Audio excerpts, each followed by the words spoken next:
వత్స సత్యబాబు గారి గురించి నిన్నటి వరకు తెలిసినప్పటికి కూడా నిన్న ఆయన ప్రెస్ మీట్ లో ఏదైతే చీజ్ ప్యాకెట్ చూపించాడు అధ్యక్ష, చీజ్ ప్యాకెట్ చూపించి దాన్ని నెయ్యి చెప్పాడు అధ్యక్ష.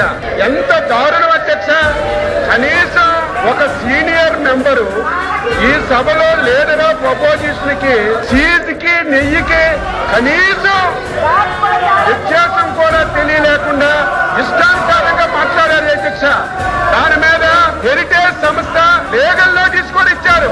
దానికి ఆన్సర్ చేయాలి. వీరికి ఏమాత్రం సిగ్గున్నా, ఏమాత్రం విశ్వసనీయత ఉన్నా ఛాలెంజ్ చేశాం అధ్యక్ష, ఛాలెంజ్ చేశాం. ఇందాపూర్ డైరీకి, హెరిటేజ్ కి ఎక్కడైనా సరే చిన్న సంబంధం ఉన్నా మీరు తీసుకురండి, చిన్న ఆధారం ఉన్నా తీసుకురండి. గంటల గంటలు చర్చిద్దామంటే తీసుకురాకపోగా కనీసం పరిజ్ఞానం లేకుండా చీజ్ ప్యాకెట్ ను చూపించి ఇది నెయ్యి అని చెప్పి లీడర్ ఆఫ్ అపోజిషన్ మాట్లాడుతుంటే సత్యబాబు గారిని ఏమనాలో అర్థం కాలేదు.